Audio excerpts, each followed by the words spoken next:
Assalamu alaikum viewers. Bismillahirrahmanirrahim. Our today's topic is Lover's Infiniteness. Poem written by John Donne. इसकी critical analysis करेंगे। Lover's infiniteness का मतलब है, इस poem में जो है ना जॉन डन ये कहता है कि ना वो अपनी महबूबा से, अपनी वाइफ से जो है मुखातिब है और उस पर जो है ना अपना हक जितला रहा है। उसे बार बार उससे यही बहस करते हैं कि तुम सिर्फ मेरी हो, तुम पे मेरा हक, पूरा हक है मेरा, तुम मेरे अलावा किसी की हो नहीं सकती, तुम सिर्फ मेरी मलकियत हो और मैं तुम्हारी मलकियत हूँ। तुम्हारे अलावा मेरी दुनिया में कोई भी, यानी मैंने पूरी दुनिया जो है ना तुम्हारे लिए वक्फ कर दी है, तो तुम्हें भी यही चाहिए कि अपनी सारी दुनिया जो है ना तुम मुझे ही समझो। तो स्टार्ट करते हैं critical appreciation. John Donne's poetry tends to have death and religious as central themes. Lovers infiniteness is no exception. तो जॉन डन की हम अब तक जितनी भी पोइट्री पढ़ रहे हैं ना, उसमें या तो उसका थीम लव होता है, या फिर डेथ होता है, या फिर रिलीजियन होता है। तो तीन टाइप की पोइम्स हम पढ़ रहे हैं। तो लवर्स इन्फिनिटनेस जो है ना वो भी इनमें से ये एक है, एक्सप्लोरिंग द इन्फिनिटनेस इन लव, जिसमें वो मोहब्बत की जो है वो मोहब्बत की बात करता है कि वो अपनी मोहब्बत पे जो है हक जितलाता है और अपनी मोहब्बत पे जो है ना बाउंड्रीज लगाता है। John Donne poetry tends to have love, death and religion as central theme. तो उसकी जो पोइट्री जो होती है उसमें ज़्यादातर यही थीम होते हैं। The poem has a 3 parts argument. अब वो 3 हिस्सों में आर्गूमेंट्स कर रहा है, बहस कर रहा है, दलाइल दे रहा है। And the stands 3 stanzas, each has 11 lines. अब उसके पोइम के 3 स्टैंजास हैं और हर स्टैंजा की 11 लाइनें हैं, which is an unusual structure in Donne's poem. कि वैसे जो उसके स्टैंजास होते हैं ना वो इतनी लाइन्स के नहीं होते, लेकिन ये दूसरी पोइम्स की निस्बत वो डिफरेंट है। However, Lover's Infiniteness is a usual type of poem for the poet, as the lyrical voice argues with her. Lyrical voice का मतलब यहाँ पे जॉन डन ही है, जहाँ पे भी ये वर्ड आएगा ना उसका मतलब जॉन डन ही होगा। with her love। अब लिरिकल वॉइस जो है ना वो अपने महबूब के साथ, अपनी महबूबा के साथ, वो चाहे लड़का है चाहे लड़की है, उसके साथ बहस करता है। And tries to convince him for something, और उसको किसी चीज़ के लिए मनाने की कोशिश करता है। The poem has a regular ABABCDCDEEE rhyme scheme. 11 lines है ना, मतलब इसकी जो राइम स्कीम है ना वो फर्स्ट और थर्ड लाइन के एंड वाले वर्ड सेम साउंड देते हैं, सेकंड और फोर्थ लाइन के एंड वाले वर्ड सेम साउंड देते हैं। इसके बाद फिफ्थ और सेवन्थ लाइन्स के एंड वाले वर्ड सेम साउंड देते हैं, सिक्स और एट्थ लाइन के एंड वाले वर्ड सेम साउंड देते हैं। इसके बाद 9th 10th और 11 लाइन के एंड वाले वर्ड सेम साउंड देते हैं।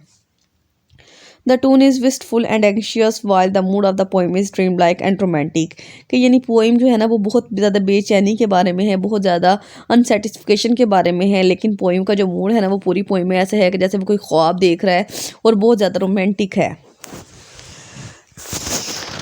तो अब इसकी स्टैंजा वाइज एक्सप्लेनेशन मैं आपको पढ़ाती हूँ। तो फिर मैं एक दफ़ा ये बात आपको रिपीट कर दूँ कि आपने जो है ना ये पोइम की, इसमें मैंने क्रिटिकल एप्रिसिएशन में इसका मैंने लैदा से लेक्चर नहीं दिया टेक्स्ट का, तो इसलिए जो था ना मैंने इसको पूरी टेक्स्ट की लाइंस जो है ना इस क्रिटिकल एप्रिसिएशन में ऐड की हैं। लेकिन आपने इन पूरी टेक्स्ट की लाइन जो हाईलाइटेड है ना इनको पूरी को याद भी नहीं करना और लिखना भी नहीं है, सिर्फ आपने उतनी लाइन्स लिखनी है जितनी आपको ईजिली याद हो जाती हैं। मतलब आपने पेपर में अगर जितनी ज़्यादा आप लाइन्स वाली यूज़ करेंगे ना उतना अच्छा इंप्रेशन पड़ता है। तो लेकिन आपने इन लाइन्स को एज इट इज़ लिखना होता है, इसमें बिल्कुल भी एडिटिंग नहीं करनी होती। तो इसलिए फिर आप उतनी ही लाइंस लिखा करें जितनी कि आपको अच्छे से याद हो जाए, बिल्कुल अच्छे से, जिनको एक भी लफ्ज़ की मिस्टेक ना हो, एक माइनर से भी मिस्टेक ना, उस तरह से आपने इनको याद करना है और उतनी को लिखना है पेपर में जो आपको सही आती हैं। फर्स्ट स्टैंजा है इसका, if yet I have not all thy love, dear I shall have never have it all. I cannot breathe one other sigh to move, nor can entreat one other tear to fall. And all my treasure which should purchase thee, sigh, tears, and oath, and letters I have spent, yet no more can be due to me than at the bargain made was made. If then thy gift of love were partial, that some to me, some should to other fall. Dear, I shall never have thee all. तो first stanza में क्या बात की उसने, the first stanza depicts the lyrical love need to possess all her his beloved love. अब वो क्या है कि इसमें जो है जो लिरिकल लव जो है, जो जॉन डन है ना वो अपनी महबूबा पे अपनी मलकियत जाहिर कर रहा है। द लिरिकल लव से voice says that he she will not be satisfied until she gets all of his love. मतलब यानी वो कह रहा है कि यानी कि एक महबूब को उस वक्त तक तसल्ली नहीं होती जब वो तक अपने महबूब को, अपनी मोहब्बत को पूरी तरह से ना पा ले, उसकी हर चीज़ हासिल ना कर ले। If yet I have not all thy love, dear I shall never have it all. Moreover, the lyrical voice assures that he she has spent all that he had in order to obtain this love। अब वो कहता है कि यानी मेरे पास जो भी था ना, मैंने वो तुम्हें पाने के लिए खर्च कर दिया, तुम्हें हासिल करने के लिए मैं सब कुछ लगा चुका हूँ। And all my treasure which should purchase thee sighs tears and oaths and letters I have spent. वो कहता है कि मेरे पास मेरा जितना भी खजाना था ना, वो मैंने तुम पे लगा दिया। वो चाहे मेरे गम थे, चाहे मेरे आंसू थे, चाहे मेरे वादे थे, चाहे मेरे ख़त थे, सब कुछ मैंने जो है तुम्हारे लिए स्पेंड कर दिया है। एंड डैट ही और he has nothing left to give. वो कहता है मेरे पास तुम्हें देने के लिए, किसी को भी देने के लिए कुछ नहीं बचा। And at the end of the stanza the lyrical voice emphasizes again his her demands for his beloved's complete love. अब जो है वो इसके बदले में अपने महबूब से जो है एक उस तरह का ही लव जो है डिमांड कर रहा है जैसा कि वो उसने उसको दिया है। If then thy gift of love were partial that some to me some should true other falls. अब उसे कह रहा है कि dear I shall never have thee all. वो कहता है कि अब तुमने ये सारी चीज़ें मुझे देनी है क्योंकि मेरे पास कुछ नहीं बचा। अब ये सारी चीज़ें तुम मुझे दोगे, तुम मुझे मोहब्बत करोगे। मतलब ये एक साइड की एक तरह की बार्गेनिंग कर रहा है कि मतलब जो मैंने तुम्हें दिया तुम मुझे दो। The tone of the first stanza seems gentle but jealous at the same time. तो इसकी जो टोन है वो वैसे तो वो बहुत ज़्यादा जेंटल है, बहुत ज़्यादा उसने पोलाइटली बात की है, लेकिन ऐसा लगता है कि पोइट जो है थोड़ा बहुत जेलस भी है। As the lyrical voice expresses possession over the beloved one, क्योंकि वो अपनी महबूबा को अपनी मलकियत कह रहा है। Love in this poem is not viewed as a simple marriage. तो मोहब्बत में यानी जो है ना इस पोइम में सिंपल मैरिज नहीं दिखाई गई, जैसे आम शादी होती है ना उस तरह से नहीं दिखाई गई, but a more complex abstract motion and the lyrical voice wants and struggle to have. कि यानी उसने जो है एक पोइट की, जॉन डन की ख्वाहिश बताई है कि किस तरह से वो अपनी महबूब को मुकम्मल तौर पे हासिल करना चाहता है, उसकी हर ईच एंड एवरीथिंग को जो है वो हासिल करना चाहता है। इसके बाद सेकंड स्टैंजा है, और इफ देन थो gives me all was but all which thou hadst then, but if in thy heart since there be or shall no new love created be by other men which have their stock entire and can in tears in sigh in oaths in letters outbid me, this new love may beget new fears, for this love was not vowed by thee, and yet it was thy gift being general. The ground thy heart is mine, whatever shall grow there, dear, I should have it all। अब second stanza में कहता है, in the second stanza of lovers in friends gives the word all a new meaning. अब इसमें जो है ना उसने ऑल का वर्ड बहुत ज़्यादा यूज़ किया है।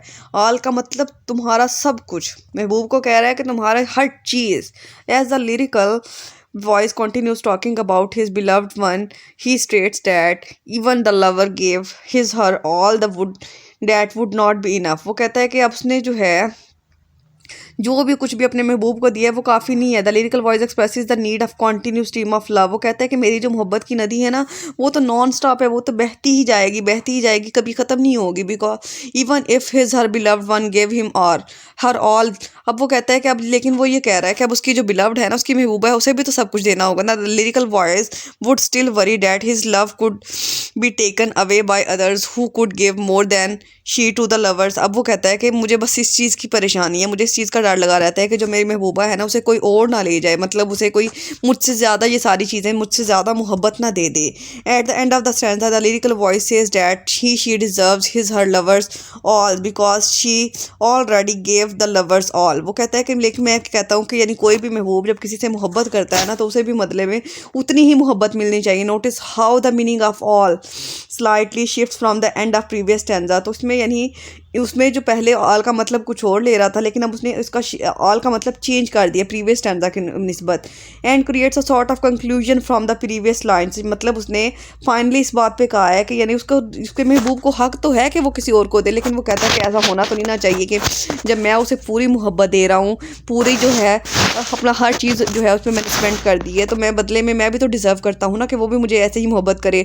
The theme of possession is recurrent. तो इसमें जो है पूरे स्टैंजा में वो पोजेशन कहते हैं मलकियत को, तो ये हमें ज़्यादा नज़र आ रही है। But in this stanza appears to be linked more to transaction than to the emotions. लेकिन हम ये कह सकते हैं ये पोएम जो है ना, ये जो स्टैंजा है इसका, ये इमोशंस की बजाय ना हमें ट्रांजैक्शन ज़्यादा लग रहा है। ट्रांजैक्शन यही होता है ना कि हम किसी को कुछ दे वो बदले में हमें कुछ दे, तो इसमें तो वो पोइट फिर लव तो नहीं ना कर रहा, वो तो ट्रांजैक्शन कर रहा है, वो तो एक बिजनेस कर रहा है। Yet I would not have all jet he had He that hath all can have no more, and since my love doth every day admit new growth, thou shouldst have new rewards in store. Thou canst not every day give me thy heart. If thou canst give it, then thou never gavest it. Love's riddles are that thou thy heart depart. It stays at home, and thou with losing savest it. But we will have a way more liberal than changing hearts to join them, so we shall be one and one another's all. The final stanza of the lovers infiniteness reflects on the possibilities of having all. अब उसमें जो है ना वो तमाम possibilities की बात कर रहा है कि यानी किस तरह से वो जो उसका महबूब जो है उसका पूरा पूरा हो सकता है. The love continues to be described as complex and mysterious. वो कहता है मोहब्बत जो है ना एक बहुत ज़्यादा पेचीदा चीज़ है, बहुत ज़्यादा इसमें जो है चीज़ें छुपी हुई होती हैं. If the desire is infinite, love can't be satisfied on a finite world. वो कहता है कि इस दुनिया में रहते हुए जो है ना इंसान को एक मुकम्मल मोहब्बत मिलने की जो ख्वाहिश है ना वो बहुत मुश्किल होती है. Thou canst not every day give me thy heart. If thou canst give it, then thou never gavest it. With this, the lyrical voice suggests that all at the end of the stanza, the lyrical voice appears to solve the complexity of love. अब आखिरी stanza में आके जो मोहब्बत की जो complexity है, मोहब्बत की जो पेचीदगी है ना उसको सॉल्व करने की कोशिश कर रहा है. But we will have a way more liberal. वो कहता है कि हमारे पास जो है मज़ीद कोई रास्ता होगा, मज़ीद हम जो है आज़ाद होंगे. The lyrical voice suggest marriage.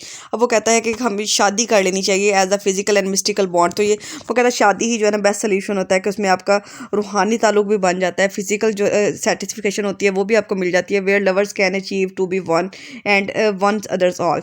मतलब यानी वो जो जितने भी महबूब होते हैं ना वो उन सबको एक सोल्यूशन दे रहा है कि वो कहता है कि अगर तुम लोग ऑल हासिल करना चाहते हो ना, सब कुछ हासिल करना चाहते हो, आप किसी इंसान के, किसी महबूब के दिल पे, जिस्म पे, हर चीज़ पे, रूह पे कब्जा करना चाहते हो तो फिर आपको उससे शादी कर लेनी चाहिए. Notice how in this last line the lyrical voice uses all again. फिर वो दोबारा ऑल का वर्ड यूज़ करता है आखिरी लाइन में, but with a different meaning from the previous usages. लेकिन जो पहले उसने ऑल के मीनिंग यूज़ किए हैं उनसे थोड़ा डिफरेंट वे में. This satisfies the lyrical voice needs for infinite love. तो हम जो है इस कंक्लूजन पे आ सकते हैं कि इस पोएम में पूरी में जो है ना उसको जो जॉन डन है ना उसको एक मुहब्बत की ज़रूरत है, इन्फिनिट लव की ज़रूरत है, जो कि सिर्फ मुकम्मल तौर पे उसका हो, जिस्मानी भी, रूहानी भी, दिल से भी, और हर तरह से जो है ना वो उससे मोहब्बत करता हो और वो उससे मोहब्बत करता हो. मतलब वो मोहब्बत को एक ट्रांजैक्शन की तरह, एक बिजनेस की तरह हासिल करना चाहता है. To conclude we can say that lovers infiniteness by John Donne the narrator complains about a relationship that he is in. कि इसमें जो है ना वो जो जॉन डन है, जो नरेटर है, वो एक रिश्ते के, एक रिलेशनशिप की कंप्लेन कर रहा है जिसमें वो है फ़िलहाल. The title of the poem at the first glance marks the reader think about two lovers that are infinite. तो इसके टाइटल से ही हमें पता चलता है कि ये दो प्यार करने वालों की बात हो रही है जिनकी मोहब्बत इन्फिनिट नहीं है, meaning they will live forever. मतलब कि वो हमेशा रहेंगे, हमेशा साथ रहेंगे. But the title is actually significant because it shows the reader that point believes that love lost forever. तो इसके टाइटल से हमें ये भी पता चलता है कि यानी जो मोहब्बत होती है ना वो हमेशा ज़िंदा रहती है, मोहब्बत जो है वो इमॉर्टल होती है, लाफानी होती है. ये थी हमारी पोइम की क्रिटिकल एप्रिसिएशन. अगर वीडियो अच्छी लगे तो लाइक, कमेंट एंड शेयर ज़रूर करें. अल्लाह हाफ़िज़.